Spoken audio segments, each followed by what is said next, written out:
You know what no one tells you? That sometimes the moment you think is going to be the best day of your life turns into the one you remember for all the wrong reasons. I had just graduated after 4 hard years. Late nights, debt, endless lectures, and a part-time job just to survive. I was the first person in my family to get a degree. My mom cried when I handed her the cap. My dad tried to play it cool, but even he hugged me tighter than usual. And of course, Claire was there, my girlfriend of 3 years. The girl who used to bring me coffee before exams, quiz me with flashcards, and talk about our future like it was already written. She was everything I thought I wanted: supportive, funny, effortless. I used to think I struck gold with her. That out of everyone in my life, she was the one thing I never had to doubt. Turns out she was the only thing I should have questioned. We threw a small graduation party that evening. Nothing crazy, just family and close friends. Backyard lights, a Bluetooth speaker, some folding tables, food from my favorite taco place. Claire helped plan it. Said she wanted it to feel like me. It did for a while. She wore a green dress I'd never seen before. Said she bought it just for the occasion. She looked amazing. I told her so, and she smiled like I was the one being celebrated. We took pictures, held hands, danced once or twice. Everything looked perfect from the outside, but then things started to shift. She disappeared a couple of times, said she was going to help my aunt in the kitchen, then vanished for nearly 15 minutes. Later, she said she was grabbing a charger from her car but didn't come back for half an hour. I asked her where she went. She laughed it off. I was just catching my breath. It's hot out. It was barely 22 degrees, but I didn't push. I wanted to believe her. Because when you trust someone, suspicion feels like betrayal too. My little cousin wanted a photo with me near the front gate. We posed, smiled, and that's when I saw it. Claire. Not in the house, not helping my aunt, not getting air. She was standing beside someone I didn't know too well. Adam. A friend of a friend. Not even someone I'd invited. He'd come with another guest. I remember nodding at him earlier in the night, just being polite. They weren't just talking. They weren't even trying to pretend. She was leaning into him, whispering something. He was grinning like he already knew the punchline. Her hand rested casually on his chest. His hand slipped down her back, lower than it had any right to be. And then she kissed him. Quick, familiar, not a mistake kind of kiss. The kind you give someone you've kissed before. I blinked. My brain didn't process it fast enough, and the worst part? They didn't even see me. But my mother did.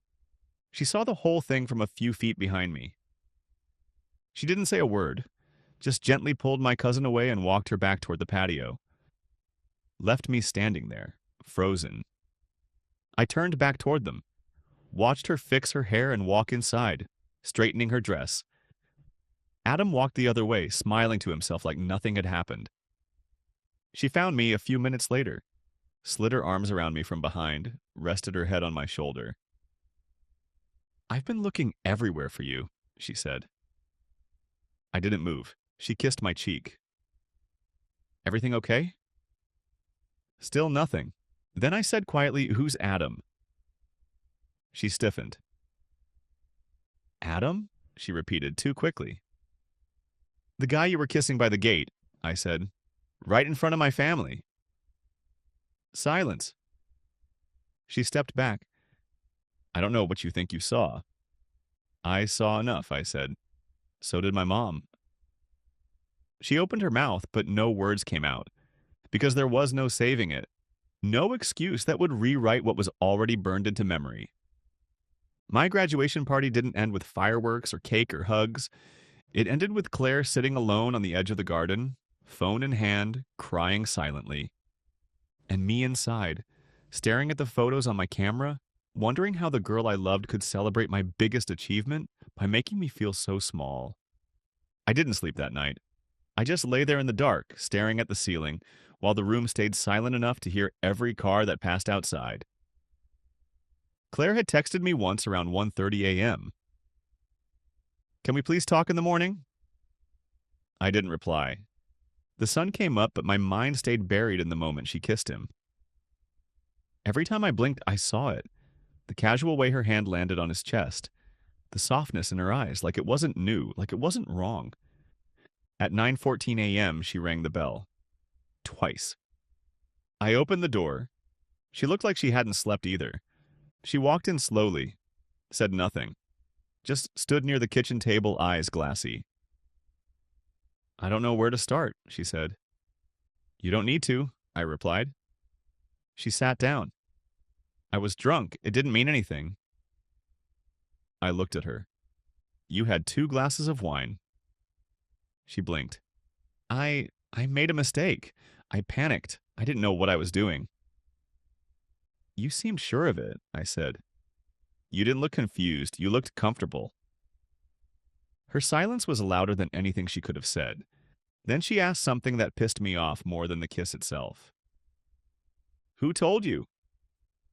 I tilted my head. "Seriously?" She stammered. "I mean, did someone show you something? Like a photo?" I just stared at her. She wasn't sorry she did it. She was sorry she got seen. I finally said, "My mom saw you." And so did I. Her mouth opened, then closed. "You could have done it anywhere," I said. "But you chose a party that was supposed to celebrate me, around my family, around the people who actually showed up for me." "I never meant to hurt you," she whispered. "You didn't just hurt me," I said. "You embarrassed me. You erased 3 years in 30 seconds. She tried to hold my hand across the table. I pulled back. "It wasn't just a kiss," I continued. "You didn't hesitate. You didn't flinch. That means it wasn't the first time." She said nothing. I stood up, walked to the counter, grabbed the small box with her things. Jewelry she left, a sweater, a photo strip from our first date. When I placed it in front of her, she looked like she wanted to cry again.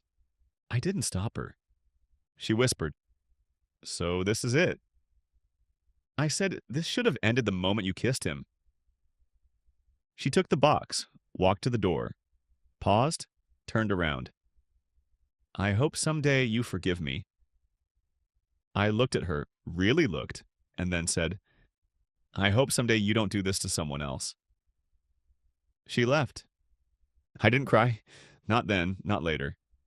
Because when someone cheats in front of the people who raised you, who believed in you, who sacrificed for you, crying feels like it gives them power they don't deserve. That afternoon, I deleted all our photos. Not out of hate, out of clarity. I got messages from mutual friends. Some took sides, others stayed silent. A few tried to stay neutral. Ben, one of my old friends, told me he saw Claire and Adam together at another party 2 months ago. Said he thought they were just close. Regretted not saying anything. I told him not to feel guilty. That was my mistake, trusting her without reason to check. Weeks passed. The sting faded, but the memory stayed. Claire never messaged again, but Adam did. Out of nowhere, 2 months later, I got a message request. One line. "I didn't know she was still with you. I'm sorry."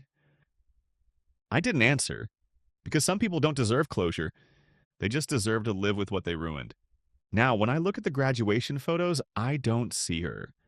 Not because she's not there, but because I've learned to focus on who really matters. My parents, my cousins, my people, myself.